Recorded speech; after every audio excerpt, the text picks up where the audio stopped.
We see the magic of AI pretty much everywhere now. It feels like you just build a smart model, flip a switch, and everything works perfectly. But the truth is, building that model, that's just the first and honestly maybe the easiest step. The real work, this hidden gauntlet, is all about getting that model out of the lab and into the messy, unpredictable real world. So in this explainer, we're going to dive right into that. All right, here's our game plan. We're going to walk through the whole gauntlet of deploying machine learning. We'll start with the big picture, then get our hands dirty with real-world data, walk that tightrope of building a model, and then see what happens when it goes live. After that, we'll tackle the human side of things, trust, security, and finally, we'll look at the new discipline that's trying to tame all this chaos, MLOps. So let's set the stage here. The main thing you have to get your head around is this. When a data scientist says their model is done, the real work is actually just getting started. You're not just deploying one little piece of code, you're launching a whole, complex, interconnected system. And this quote just nails it.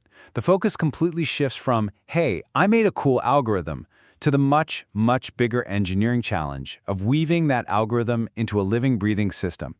And then you have to keep it running, day in, day out. That is the gauntlet. So where does this whole challenge begin? Well, it starts with the foundation of literally every ML system, data. And let me tell you, unlike the neat, tidy data sets you get in a textbook, real-world data is, well, it's a mess. It's scattered all over the place, and it's often full of holes. The whole process is basically a minefield. First, you just have to find the data you need, which could be hiding in dozens of different databases. Then you've got to clean it up, label it, which is a huge job all by itself, and finally, you have to check it for sneaky problems, like bias.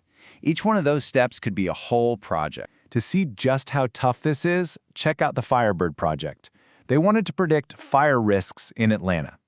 The team had to get data from 12, that's right, 12 separate city services. And you know what their biggest problem was? It wasn't the AI.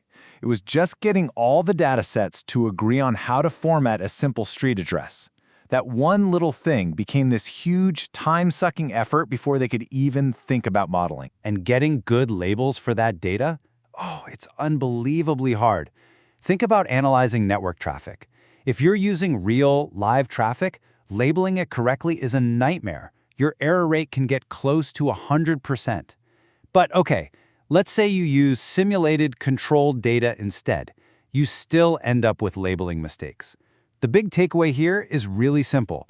Your model is only ever as good as its data, and getting clean, properly labeled data is a massive, monumental task. Okay, so let's say you've somehow survived the data gauntlet. Congrats!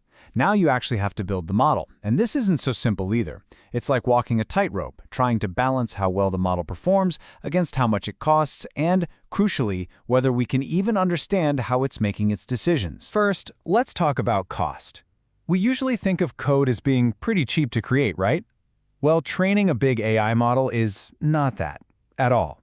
To train just one state-of-the-art language model like BERT from scratch can cost up to $1.6 million. A price tag like that means this kind of powerful AI is basically off limits for everyone except a few tech giants. And the cost isn't just about money. The environmental impact can be pretty shocking. Training just one of these complex models can pump out the same amount of CO2 as 4 cars over their entire lifetime. That's a hidden cost that has some very real-world consequences. And then you've got this constant trade-off between performance and being able to explain what's going on. A super complex neural network might give you amazing accuracy, but it's a black box. You have no idea why it makes the decisions it does. So in high-stakes industries like banking, they'll often pick a simpler model, like a decision tree. It might be less accurate, but at least you can explain its logic, and that's absolutely critical. Okay, so you've built your model, you deploy it, and for one amazing month, it works beautifully. But then, something shifts. The real world doesn't stand still, you know? And a model that was trained on yesterday's data is going to have a really hard time with tomorrow's reality. There's a technical term for this problem. Concept drift. It's this idea that the very thing you're trying to predict actually changes over time. You know, customer behavior shifts, scammers come up with new tactics, the market changes. The rules of the game are always being rewritten, right under your feet. And you can see this decay happen over time. A model launches with, say, 95% accuracy. Awesome. But a few months later, it can just plummet. If you're not constantly monitoring and retraining it, that amazing model becomes useless. Or worse, it could actually start causing harm. This means you have to build your system for a continuous cycle of updates, right from the very beginning. So we've talked about all the technical hurdles, but you know what? Maybe the hardest part of this whole gauntlet is the human element. How do we get people to trust these systems? How do we keep them secure? And how do we make sure they're being used ethically? You see, ML systems create all new ways for things to go wrong. Bad actors can poison your training data to make the model do what they want. They can steal your model just by sending it a bunch of questions. And sometimes they can even reverse engineer the model to pull out the private, sensitive data it was trained on. If you want a really stark example of data poisoning, you don't have to look any further than Microsoft's Tay chatbot. It was designed to learn from people on Twitter. Well, within 16 hours, trolls had taught it to be completely abusive and racist, and Microsoft had to pull the plug. It just goes to show how vulnerable these learning systems can be. So how on earth do you build trust? The Sepsis Watch project gives us a fantastic model. The creators knew that trust isn't about fancy tech specs, it's about human processes. They talked to the clinicians from day one, they focused on shared goals, and they created ways to be held accountable. The lesson is, building user trust isn't a feature you can just add. It's something you have to work on, actively, all the time. Okay, we have run the gauntlet.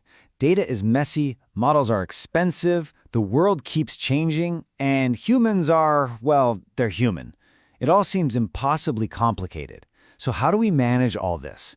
This is where a whole new discipline comes into play.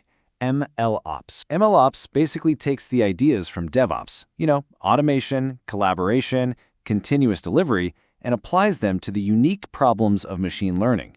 It's all about treating an ML system less like a one-off science project and more like a product that needs serious engineering discipline to develop, deploy, and maintain. What's so powerful about MLOps is how its core ideas directly attack the problems we've been talking about. Worried about messy data? You automate data validation. Concerned about concept drift? You set up continuous training and monitoring.